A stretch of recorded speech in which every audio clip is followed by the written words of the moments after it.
ரிஷபராசி நேயர்கள் அனைவருக்கும் வணக்கம். எண்ணி மூன்றே நாளில் எதிர்பாராத ஒன்று நிச்சயமாக நடந்தே தீரும், யாராலும் தடுக்க முடியாது என்று சொல்லக்கூடிய வகையில் ரிஷபராசிக்காரர்களுக்கு எந்தெந்த நிகழ்வுகள் அமைய போகின்றன என்பதை ஆராய்ந்து பார்க்கும்போது ரிஷபராசிக்காரர்களுக்கு இந்த வேளையில் பெருவாரியான கிரகநிலைகள் சாதகமான சூழலையும் நன்மை நிறைந்த வாய்ப்பையும் ஏற்படுத்தி கொடுக்கும் போது எதிர்பாராத ஒன்று நிச்சயமாக நன்மை நிறைந்தவையாக அமைவதற்கான சாத்தியக்கூறுகள் உள்ளது. அதிலும் குறிப்பாக குரு, சனி, ராகு, செவ்வாய் என இந்த கிரகநிலைகள் மட்டுமல்லாது ராசியின் அதிபதியான சுக்கிரனும் மிக சிறப்பான வாய்ப்புகளை எதிர்பாராத ஒன்று நன்மை நிறைந்தவையாக அமைவதற்கான சாத்தியக்கூறுகளை நிச்சயம் உருவாக்கி கொடுக்கிறார். ஆனால் அதே வேளையில் எதிர்பாராத ஒன்று சின்ன சின்ன தடைகள் வருவதற்கான சாத்தியக்கூறுகள் உள்ளது என்பதையும், ஜென்மத்தில் வலுவாக அமர்ந்திருக்கக்கூடிய சூரியன் சுகஸ்தானத்தில் அர்த்தாஷ்டக கேதுவாக அமர்ந்திருக்கக்கூடிய கேது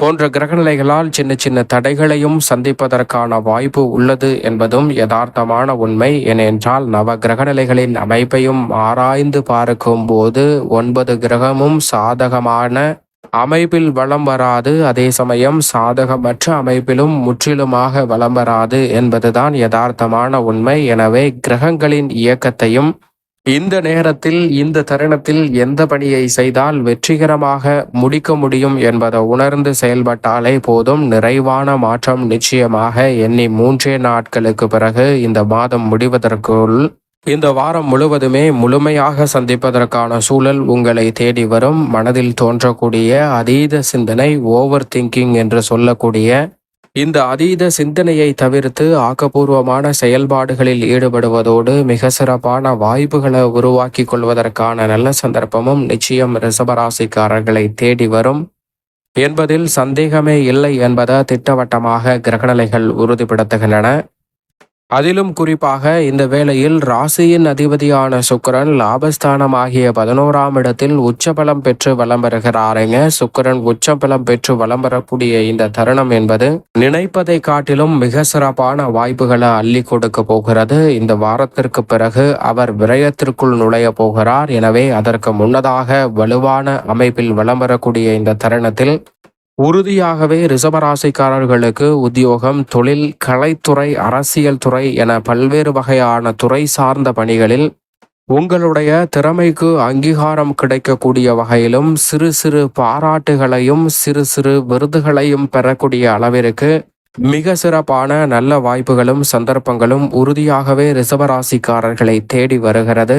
உங்களுடைய வாழ்வில் சிறு சிறு அங்கீகாரம் நிச்சயமாக அடுத்த கட்ட இடத்தை நோக்கி நகரக்கூடிய வகையில் உங்களுடைய வாழ்விற்கு உந்துகோலாக அமைவதற்கான நல்ல வாய்ப்பையும் உத்வேகத்தை அதிகரிக்கக்கூடிய வகையில் செயல்படுவதற்கான நல்ல சந்தர்ப்பத்தையும் சுக்கிரனின் உச்சம் லாபஸ்தானத்தில் வலம் வரக்கூடிய இந்த வேளையில் நிறைவாகவே கிடைக்க போகிறது. கலைத்துறை, அரசியல் துறை சார்ந்த பணிகளில் இருக்கக்கூடிய குறுக்கீடுகள் அனைத்தும் முழுமையாக விலகக்கூடிய ஒரு தருணமாகவும் நிச்சயமாக ரிஷபராசிக்காரர்களுக்கு அமைகிறது.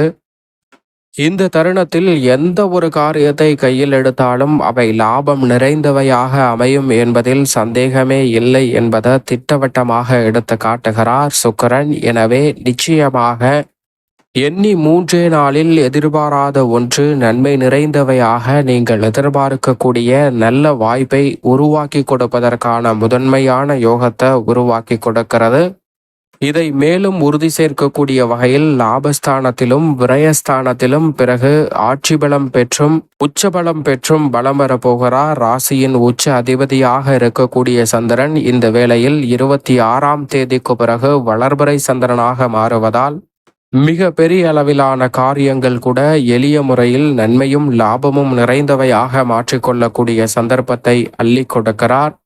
மேலும் ராசிக்கு சகாயமற்றவர் என்று பார்க்கப்பட்டாலும் கூட ராசியின் அதிபதியான சுக்கிரனுக்கு நட்பு கிரகமாகவும் சமகிரகமாகவும் இருக்கக்கூடிய குரு பகவான் இந்த வேளையில் குடும்பஸ்தானம், தனஸ்தானம் என்று சொல்லக்கூடிய 2இல் வலம் வருவது இரட்டிப்பு நன்மையை உறுதியாகவே ஏற்படுத்தி கொடுக்கும். எனவே ரிஷபராசிக்காரர்களுக்கு கிட்டத்தட்ட பல்வேறு வகையான வேதனைகள், அவமானங்கள், வெளியில் சொல்ல முடியாத சிரமங்கள் என அனைத்தையும் சந்தித்து வரக்கூடிய உங்களுக்கு மிக சிறப்பான மாறுதலை நிச்சயமாக மற்ற கிரகநிலைகளை காட்டிலும் குரு பகவான் அற்புதமாக அள்ளி கொடுக்க போகிறார். சரியாக பயன்படுத்திக் கொள்ளுங்கள். ஏனென்றால் குரு பகவான் தனஸ்தானத்திலும் ராசியின் அதிபதியான சுக்கிரன் லாபஸ்தானத்திலும் பலம் வரக்கூடிய தருணம் அற்புதமான வாய்ப்பை நிச்சயமாக ஏற்படுத்தி கொடுக்க போகிறது.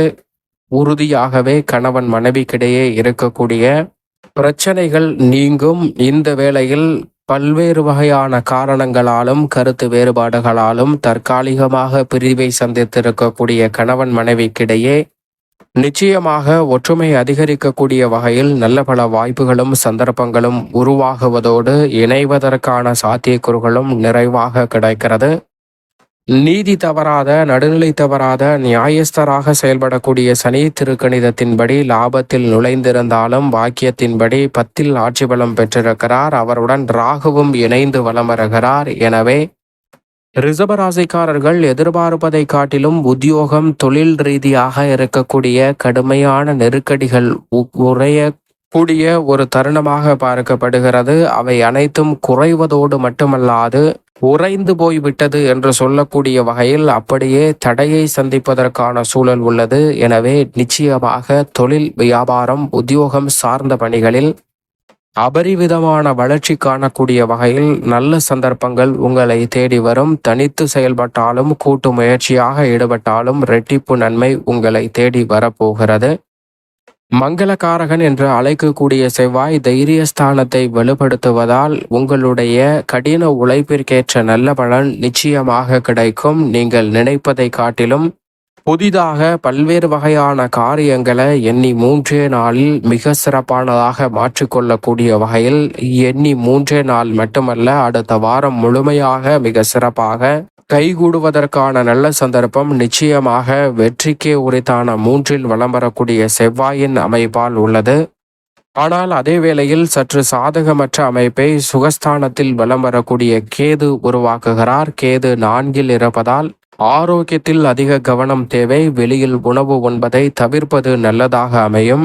அதீத சிந்தனையை தவிர்ப்பதும் நல்ல மாற்றத்திற்கு வழிவகை செய்யும். மேலும் சூரியனும் ஜென்மத்தில் வலம் வருகிறார். வித்யாகாரகரான புதனும் ஜென்மத்தில் அவருடன் இணைந்திருக்கிறார். இரு கிரகநிலைகள் ஜென்மத்தில் வலம் வருவது மட்டுமல்லாது சந்திரனும் 26ஆம் தேதி ஜென்மத்தில் வலம் வரப்போகிறார். எனவே 3 கிரகநிலைகள் ஜென்மத்தில் அமரக்கூடிய இந்த வேளையில் நிதானம் சற்று நிச்சயமாக தேவைப்படுகிறது. இருந்தாலும் பெரிய அளவிலான சிரமங்கள் எதுவும் ஏற்படாது. உடல் நலத்தில் மட்டும் கூடுதல் கவனத்துடன் இருப்பது நல்லது. மேலும் இந்த தருணத்தை சாதகமாக மாற்றிக்கொள்ள உறுதியாகவே ரிஷபராசிக்காரர்கள் இந்த வேளையில் வருகின்ற 26ஆம் தேதி அமாவாசை தினத்தன்று முன்னோர் வழிபாட்டை சரியான முறையில் மேற்கொள்ளுங்கள். தடைகள் விலகி தங்களுடைய வாழ்வில் எண்ணி 3 நாளில் எதிர்பாராத பல நன்மை நிறைந்த வாய்ப்புகளும் சந்தர்ப்பங்களும் நிச்சயமாக உங்களை தேடி வரும்.